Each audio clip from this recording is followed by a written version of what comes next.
नमस्कार, बुलेटिन में आपका स्वागत है। आपके साथ मैं हूं जीनत सिद्दीकी। शुरुआत करेंगे खबरों की। दिल्ली में तीनों कृषि कानूनों की वापसी के ऐलान के बाद अब से थोड़ी देर में पीएम बुंदेलखंड के दौरे पर रहेंगे।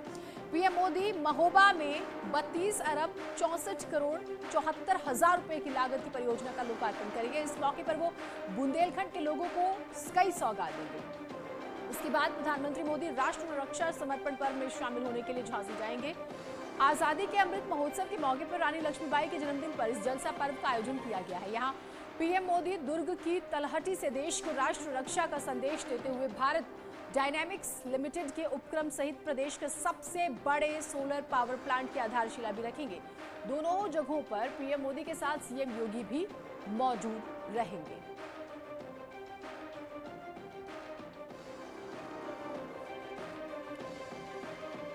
तो आज का दिन पीएम मोदी के नाम। सबसे पहले कृषि कानूनों की बात अगर हम करें तो देखिए किस तरह से बड़ा फैसला लिया गया।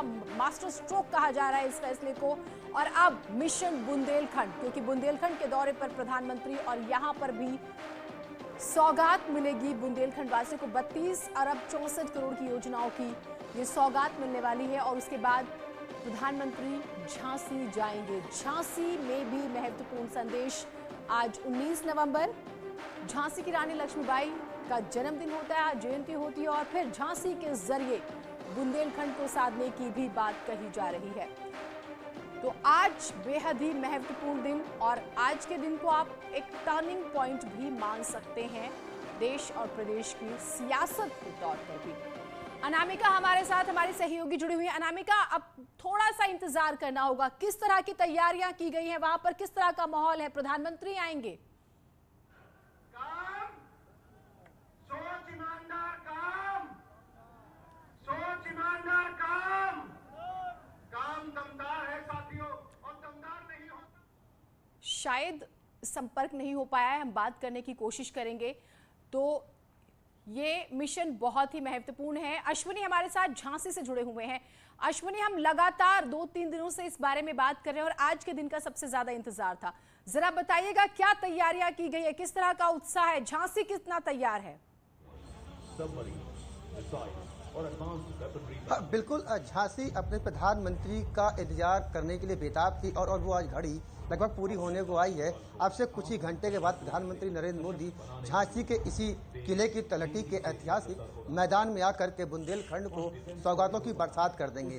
तकरीबन 5:25 पर प्रधानमंत्री मोदी झांसी आएंगे और वो सीधे किले के ऊपर जाएंगे, जहां पर प्रधानमंत्री को 2 कार्यक्रम में भाग लेना है। सबसे पहला कार्यक्रम वहाँ पर लाइट एंड शो का कार्यक्रम होगा तकरीबन 45 मिनट का, जिसमें लक्ष्मीबाई के बारे में तमाम जानकारी रात के अंधेरे में दी जाएंगी। इसके अलावा एक ब्रिज सेरेमनी भी होनी है जो किले की बुर्ज पर होनी है, उसको भी वहाँ जाएंगे। इसके बाद वहाँ से सीधे इस किले की तलहटी में आएंगे प्रधानमंत्री, जहाँ पर 3225 करोड़ की जो परियोजनाओं की सौगात है वो झांसी को अकेले मिलने वाली है। तो कहीं ना कहीं झांसी के विकास को लेकर के प्रधानमंत्री ने काफी कुछ सोच रखा था। इसी का परिणाम सामने आ रहा है कि प्रधानमंत्री इतनी बड़ी तादाद में परियोजनाएं हैं उनकी आधारशिला है और रखने आ रहे हैं। इसके अलावा एक बहुत बड़ा पार्क झांसी में बनाया जा रहा था, अटल एकता पार्क, जो प्रधानमंत्री स्वर्गीय प्रधानमंत्री उनके कहने पर उनके याद में बनाया गया था, अटल बिहारी वाजपेयी की याद में बनाया गया था, जो पूर्व प्रधानमंत्री थे।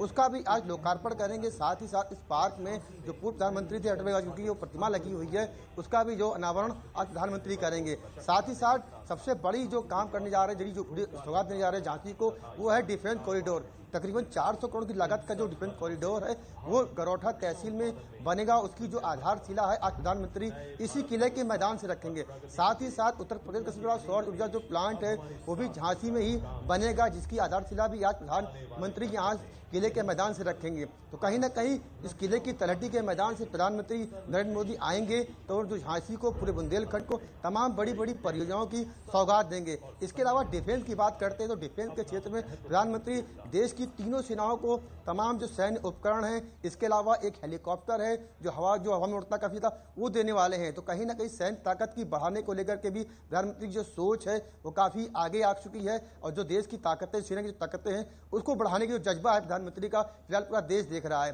साथ ही साथ तमाम बड़े बड़े कार्यक्रम होने वाले हैं। तो कहीं ना कहीं जिस तरीके से प्रधानमंत्री का जो कार्यक्रम लगा है झांसी में, उसको लेकर के जो इंतजार था वो लगभग खत्म होने को आया है। और जिस तरह से प्रधानमंत्री ने आज तीनों बिलों को वापस ले लिया है उसके बाद यकीन आप मान सकते हैं जी कि जो किसान यहाँ के बुंदेलखंड के परेशान थे वो खुशी के मारे झूम उठे। तो कहीं ना कहीं प्रधानमंत्री का जिस बेसब्री से आज झांसी में इंतजार हो रहा है और इसके बाद लक्ष्मीबाई का जन्मदिन भी है और एक बड़ा तोहफा किसानों को दिया है आज के दिन, तो कहीं ना कहीं किसान बहुत खुश हैं। इसके अलावा तमाम अन्य कार्यक्रम भी हैं। आप देख सकते हैं कि प्रधानमंत्री किले के इसी ऐतिहासिक मैदान पर जो जर्मन हैंगर का पंडाल बनाया गया है ठीक किले की तलहटी के नीचे यहाँ पर पीएम आएंगे और 3000 करोड़ की अधिक की जो परियोजनाएं हैं उनकी आधारशिला रखेंगे। एक पार्क का लोकार्पण करेंगे। आप देख सकते तैयारियां पूरी लगभग अंतिम दौर में है, लगभग पूरी हो चुकी हैं। तो बस केवल इंतजार है कि प्रधानमंत्री जल्द से जल्द तकरीबन 5-5:30 बजे के आसपास जैसे ही झांसी की धरा पर कदम रखेंगे वैसे ही इस किले के बुर्ज से लेकर के किले की तलहटी के मैदान तक में जो कार्यक्रम होंगे प्रधानमंत्री के वो कई कार्यक्रम हैं। तो कहीं ना कहीं किसानों को बड़ी सौगात देने आ रहे हैं, साथ ही साथ झांसी के लोगों को। अश्विनी, बिल्कुल लगातार हम इस पर चर्चा भी कर रहे हैं और हम स्टेप बाय स्टेप भी अपने दर्शकों को बताना चाहेंगे क्योंकि ये चर्चा कि प्रधानमंत्री आएंगे और वो किला खास तौर से देखेंगे झांसी की रानी जहां से युद्ध के दौरान अपने घोड़े के साथ कूदी थी और बकाया उसका रंग रोगन भी किया गया है, एक वीरता का संदेश देने की कोशिश। और अगर हम बुंदेलखंड की ओवरऑल बात करें, बीजेपी का कब्जा रहा है, क्या इस पूरे कार्यक्रम के जरिए कोशिश है कि स्थिति बरकरार रहे, किसानों को फायदा? आज क्योंकि आप जिक्र कर रहे थे 10 लाख किसान प्रभावित होंगे बुंदेलखंड के, माना जा रहा है आज के फैसले के बाद।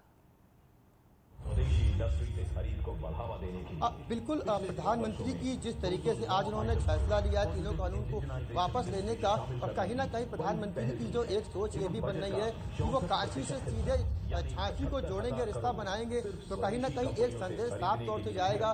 जो बुंदेलखंड की जो 19 सीटें पिछली बार भाजपा के पूरे खाते में थी वो 19 की 19 सीटें भी इस बार भाजपा जीते 2022 के चुनाव में। तो कहीं ना कहीं जो सियासी जमीन है भाजपा की उस मुद्दे को मजबूत।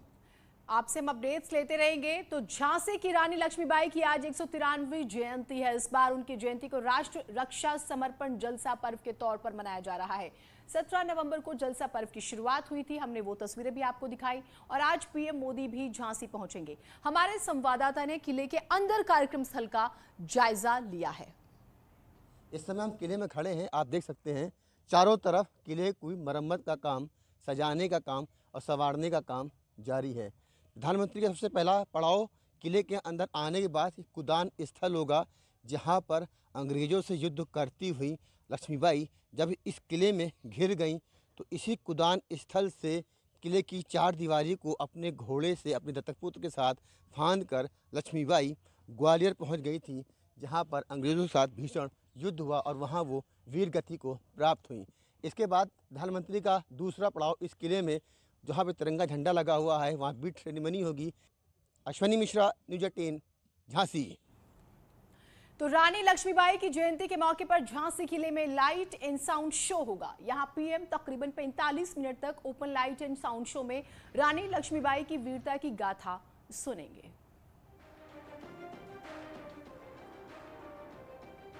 झांसी की महारानी लक्ष्मीबाई का जन्मदिन हर साल 19 नवंबर को झांसी के इस ऐतिहासिक किले में मनाया जाता है। सबसे बड़ा आयोजन होता है कि इसी मैदान पर रात के समय लाइट एंड साउंड शो होता है, जिसमें लक्ष्मीबाई की जो युद्ध करने की बात थी, जो किले को बचाने की बात थी अंग्रेज़ों से, उसका वर्णन लाइट एंड साउंड शो के माध्यम से किया जाता है। इस बार इस लाइट एंड साउंड शो की तैयारियां बहुत वृहद स्तर पर इसलिए की जा रही हैं क्योंकि जानकारी के मुताबिक इस लाइट एंड साउंड शो में प्रधानमंत्री नरेंद्र मोदी भी शिरकत करेंगे। तो कहीं ना कहीं इस लाइट एंड साउंड शो इस बार का काफ़ी ऐतिहासिक होने जा रहा है, जिसको लेकर के इस मैदान की साजोसज्जा, मरम्मत और तमाम काम युद्ध स्तर पर जारी हैं। अश्विनी मिश्रा, न्यूज़ 18, झांसी। तो हर तस्वीर इस पूरे कार्यक्रम की हम आपको दिखाएंगे। अगली खबर का रुख कर लेते हैं। मध्य प्रदेश में ऑनलाइन कंपनी अमेजन के जरिए गांजा तस्करी को लेकर एमपी के गृह मंत्री नरोत्तम मिश्रा ने सख्त एक्शन की बात कही है। नरोत्तम मिश्रा ने कहा है कि कंपनी के अधिकारियों से जांच में सहयोग की अपील की गई है। 12 जगह ऐसी निकल के अभी आई है जहां जहां इन लोगों ने, ये बाबू टैक्स कंपनी के नाम से जो ग्वालियर में बनाई थी, उनने इस तरह का किया है। लेकिन लगातार जांच जारी है। अगर जांच में प्रमाण पाए गए तो अमेजन पर भी कार्रवाई करेंगे। इस ऑनलाइन बिजनेस की कोई गाइडलाइन नहीं है। हम मध्य प्रदेश से पूरे देश के अंदर इस तरह की ऑनलाइन जो बिजनेस कंपनियां हैं उनकी गाइडलाइन बनाएंगे कि किस तरह से, अगर इसमें तो कोई हथियार भी सप्लाई हो सकते हैं इस तरह से। तो मेघालय के राज्यपाल सत्यपाल मलिक ने न्यूज 18 से बातचीत की है। तीनों कृषि कानूनों की वापसी पर उनका क्या कहना है, आपको सुनाते हैं। हमारे साथ मेघालय के राज्यपाल सत्यपाल मलिक हैं। सर, आप लगातार किसानों की बात रखते रहे हैं। आज बड़ी घोषणा हुई है, प्रधानमंत्री मोदी ने तीनों कृषि कानूनों को वापस लेने की बात कही है।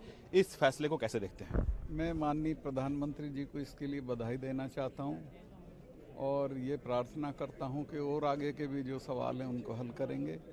और किसानों को भी बधाई देना चाहता हूं कि उन्होंने इतना लंबा आंदोलन पीसफुली चलाया और सब कुछ बर्दाश्त किया। लेकिन जो किसान है उनका ये कहना है कि जब तक लिखित रूप में, जब तक संसद से इसको पारित नहीं करा लिया जाता, वापस नहीं किया जाता, तब तक वो अपना आंदोलन जारी रखेंगे। क्या इसके लिए कोई संदेश आप देना चाहेंगे उनको? मैं उनके साथ हूँ, वो जो भी करेंगे मैं उनके साथ रहूँगा।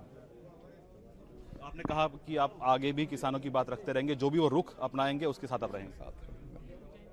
उनके कोई संदेश देना चाहेंगे आप? कोई संदेश की जरूरत नहीं, वो सब विद्वान लोग हैं। कुछ विपक्षी पार्टियां टाइमिंग को लेकर सवाल उठा रही हैं कि क्योंकि चुनाव होने वाले हैं, उससे ठीक पहले ये फैसला लिया गया। क्या इसको आप देखते हैं टाइमिंग? मैं इस सब में नहीं पढ़ूंगा।